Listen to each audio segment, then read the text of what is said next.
салому дуруди бепоён ба ҳар яку як шумо бародарону хоҳарони муҳоҷир. Шахсоне ки қонунгузориҳои муҳоҷират ба шумо писанд асту шумо ӯро пайгирӣ мекунед. Шахсоне ки дар шабакаи мо обуна шудагӣ ҳастед, ба ҳар яку як шумо миннатдории хешро баён мекунам ки бетараф нестед, моро дастгирӣ мекунед. Шахсоне ки обуна шудагӣ нестанд, ҳатман ба шабакаи мо обуна мешем ва дар телеграми мо Қонун РФ силкаи телеграмро дар якум комментарии навор мегузорам, дар омада ҳатман обуна шавед. Дар он ҷо манам вақтам меёфта ба саволҳои шумо ҷавоб медиҳам. Бо он ҷо 2000 нафар подписчик аст ва вайҳо ба байни якдигар ҳар корое ки дар бораи муҳоҷират ҳуҷҷатгузорӣ мешавад гуфта хабардор карда меистанд якдигарро. имрӯза навор дар бораи чист? Якумуш сар мекунем дар бораи он ки пагоҳ 1 апрел ҳуҷҷати ронандагии тоҷикӣ чӣ мешавад, ба кӣ дахл дорад, ба кӣ дахл надорад.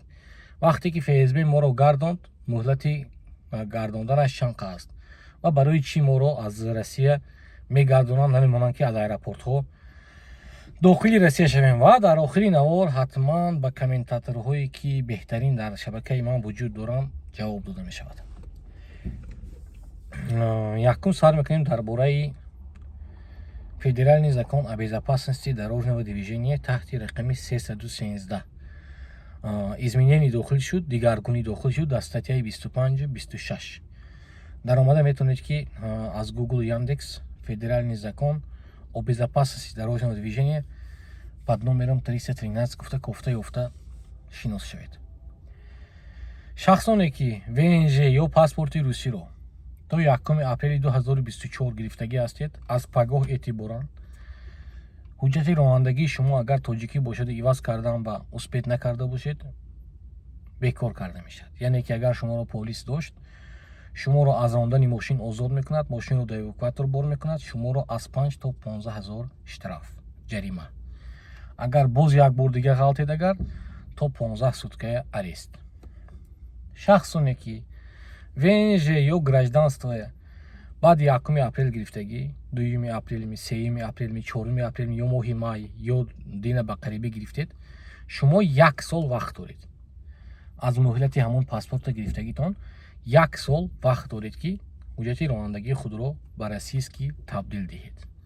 одамое ки то 1 апрели 2024 гирифтагӣ ҳатман бояд то пагоҳ нав кунанд правашонро. агар успед накарданд, мошинро ҳай намекунеду праваро нав мекунед, фарқаш нест ки шумо кай нав мекунед. главне шумо за рулём нашинед, шуморо нақапанд за рулём.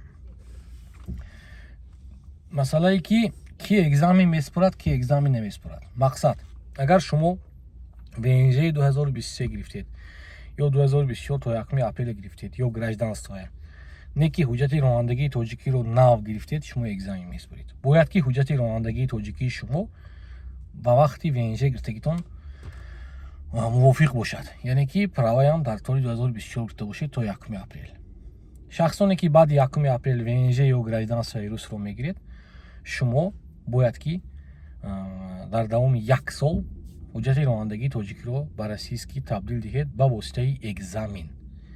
одамое ки то 1 апрели 2024 шумо бе экзамен, яъне ки агар праватонам, паспортонам, ВНЖтонам то 1 апрели 2024 гирифта бошед, шумо бе додани экзамен ҳуҷҷати ронандагии худро нав мекунед. дигаро бошанд бо воситаи экзамен. як бор дига гуфта медорам, агар шумо ВНЖтона то 1 апрел гирифта бошеду ҳуҷҷати ронандагии тоҷикитонро нав гирифта бошед, шумоям қатори одамои баъди 1 апрел гирифтагии паспорту ВНЖ экзамен месупоред. акнун гап мезанем дар бораи оне ки барои чӣ ФСБ рус аз аэропортҳо моро мегардонад. вақте ки шуморо қачидон суҳбат мегузаронад коргари ФСБ, вайҳо бисёр психологои хубанд, психики инсона хуб медонанд. қад шумо саволу ҷавоб мекунад, телефони шуморо мебинад, ягон читон маъқул намешад. пункт 1 статья 27, пункт 1 часть 1 статья 27 мезанад. нежелательное лицо. ҷавоб дар ин чӣ аст? безопасность Российской Федерации, бехатарии давлат, угроза безопасности Российской Федерации. шуморо ҳамин давлат дар ҳудуди худ дидан намехоҳад, барое ки шумо метавонед ки дар ин давлат ягон кори хатарнокро анҷом диҳед. бо ҳамин сабаб шуморо дар омада намемонад. мақсад ки агар ман тоҷикистон рафтам, МВД-ро тафтиш кардам, мегӯяд МВД тоза. МВД тоза ба чӣ сабаб? Барое ки МВД ФСБ баъзашон ҳар хел. вақте ки шумо ФСБ аз аэропорт мегардонад, баъзе МВД тозаам бошад, шумо патенти гашта бошед, не ки баъзи ФСБ маҳкам. лекин мутаассифона баъзи ФСБ-ро шумо тафтиш карда наметавонед. фақат шумо мегиред мактуб мекунед ба электронная приёмная ФСБ России, медароед ҳамон Google ё Яндекс медароед, мегӯед ки составить письмо электронная приёмная ФСБ России ва дар ҳамонҷо менависед ман фалончи зодаи фалон ҷо, паспортам фалон вақт ба фалон шаҳар рафтам ва маро баргардондан, аз аэропорт намудан, поясните, пожалуйста, причину. баъд ба ё дар онҷо ҷавоб метиҳам, шумо ба бисёрӣ ҷавоб мебиёд ба ҳамин статьяи части 1 пункти 1 статьяи 27 катӣ. мутаассифона ин запрет муҳлат надорад ва судитса карданам қатъи коргарои ФСБ бефоида. барое ки вақте ки дохили суд мешавад коргари ФСБ, метавонад ки ба як гап қарори судро дигар кунад. угроза безопасности Российской Федерации, яъне ки хавф овардан ба бехатарии давлати рус. тамом, ҳамин кати кор маҳкам.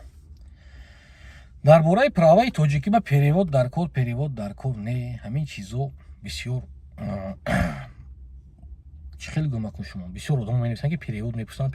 шумо вақте ки шуморо полис манъ мекунад, шумо фаҳмонда наметавонед ки что такое Венская конвенсия. Венская конвенсия это аз 1977 Тоҷикистон дар ин конвенсия даромадагӣ, яъне ки ҳаст байни давлатҳо договор.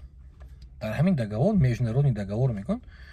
дар бораи ҳамин договор давлатҳое ки ҳастанд ки бе перевод, яъне ки бе тарҷума кардани ҳуҷҷатҳои ронандагӣ, метавонанд ки дар 25 дар 30 давлати дунё ба ҳамон воситаи ҳуҷҷати ронандагии худашон, яъне ки международный водительское удостоверение, ба рондани мошин машғул шаванд. одамое ки давлатое ки дар ҳамин конвенсия нест, ва ё бояд ки ҳатман ҳуҷҷати ронандагии худро ба российский перевод кунанд. вақташ ба худмо ҳуҷҷати ронандагии тоҷикӣ доштем, шапалоқ буд, калон. баъди шапалоқ мо международный гирифтем, яъне ки то ҳол ман ба ҳамон ҳуҷҷати ронандагӣ мошин меронам, мана международное водительское удостоверение, ҳатто дар болош навистагӣ ҳамин чиза. Водительское удостоверение, значит ҳам забони шаҳодатномаи ронандагӣ забони тоҷикӣ, пасаш ба англисӣ, сеюм қатораш ба тоҷикӣ. значит ҳама перевода дорад уже. ба перевод лозим нест. не ки шумо фаҳмонда наметавонед, барои ҳамин шуморо метавонанд ки ба ҷавобгарӣ кашанд ба дигар статья, не ки шумо имзо мекунед, ҳатто намехонед ки ба кадом статья шуморо аз рондани мошин озод карданд. хеле ки мо шумо медонем, мувофиқи қонунгузориҳои Россия 2018 шумо ба кор кардан ҳуқуқ надоред вақте ки ҳуҷҷати ронандагии шумо тоҷикӣ аст. не ки одамое ки дастафка кор мекунед, дигар ҷо кор мекунед, шумо ҳоли ба дасти одамаш нағалтидед. агар ғалтидед, вай метавонад ки шуморо агар тасдиқ кунад ки шумо кор карда истодед, метавонад ки ба ҷавобгарӣ кашад, 5 то 15 ҳазор штраф без прав ва мошина ба штрафстоянка равон кунад.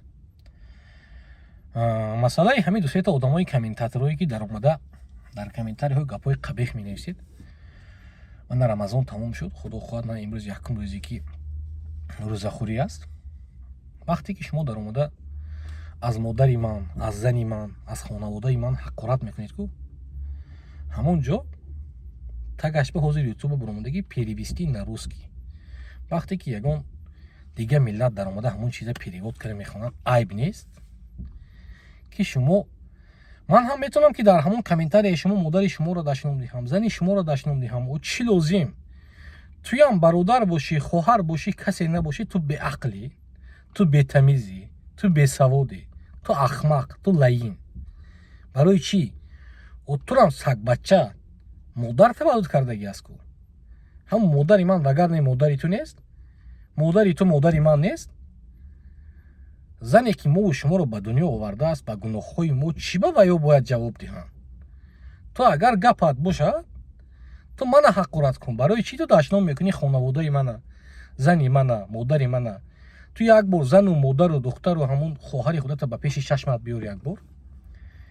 ки чӣ хел мешавад ки ҳамин одам ҳозир туя ҷавобаш ҳамин хел ҳақорат кунад. Лекин ман ин чиза барои худ мувофиқ намебинам, барое ки ман медонам ки саг саг аст.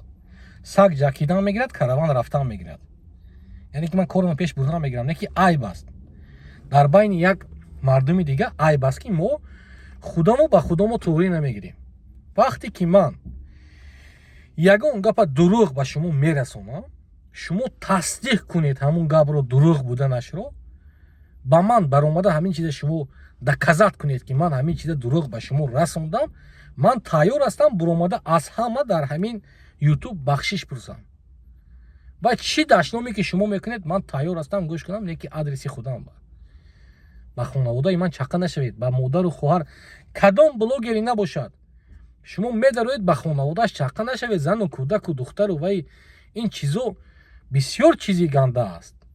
фарду рӯзи қиёмат барои ин чиз ҳама шумо як ба як ҷавоб мегӯед дар пеши Аллоҳ. мо тоҷикем, форсзабон. агар шумо фарҳанги тоҷик, таърихи тоҷика дар омада хонед ку, шумо дар ҳаётатон як каса на занашу на духтараш ҳақорат мекунед. мо бисёр давлати бо фарҳанг, бисёр давлати таърихдор дорем. таърихе ки мо дорем ягон давлати дунё надорад, бовар кунед. хай гапи ман дурӯғ будааст, чӣ мекунед шумо дар омада ба хонагии ман чақа шуда, заната фалон кунам, духтарата фалон кунам, изо намекашед дар гапи меззагитон. манам метавонам ҳамун ҷавобаш ба шумо ба ҳақорат кунам, лекин ман як одаме ҳастам ки ба худам ин чиз эб намебинам. ман ақл дорам, аз шумо фарқ мекунам, ба ҳамин ақли расон фарқ мекунам аз шумо. ҳама одамое ки дар омада комментарияҳои қабеҳ менависӣ, ту вақте ки дар омада ҳамун чизҳои қабеҳа менависӣ, дашном медиҳӣ ки ту беақлӣ, ту лаини. бо як бор дига мегӯям, ту вақте ки як каса ба хонаводааш шақа мешӣ, аввал модар, зан, хоҳар, духтари худата ба пеши чашмат биёру, баъд ҳарф зан. ту гап задан наметонӣ, ту навистан наметонӣ, як ҷумла ба як ҷумла ҷамъ карда наметонӣ. агар ман ахмақ мешудам, беақл мешудам, мана дар давоми 2 ҳафта 150,000 одам роликои маро тамошо кардагӣ аст. агар не ту бо ин ахмақа дар омада ҳамин хел одамо тамошо мекунанд. айб аст, ин хеле накунед. мо тоҷикем, аз куҷое набошем, фарқ надорад. ту аз хуҷанди, аз душанбе, аз кӯлоб, аз куҷое набошем, мо тоҷикем, тоҷикзабонем. бояд ҳама бари якдигар истода тоҷика кӣ буданаша байни халқ нишон диҳем ки мо кӣ ҳастем. мо бисёр таърихи бузург дорем. мо бояд ки набояд ин хел байни худ ҳақорат карда, якдигара дашном дода, бекор байни як мардуми дига, давлати дига ба худамон шарманда кунем. аллоҳи меҳрубон ҳамаи шумо розӣ бошад бародаро. касоне ки дашном медиҳед, ҳаволатонро ба Аллоҳи меҳрубон меспурам. касоне ки обуна фудагӣ ҳастед, аз ҳаматон миннатдор. бо як бори дига ҳатман ба шабакаи мо бинашед ва наворҳои моро гирифта паҳн кунед, ки то ки мардум аз ҳамин чиз бохабар бошанд.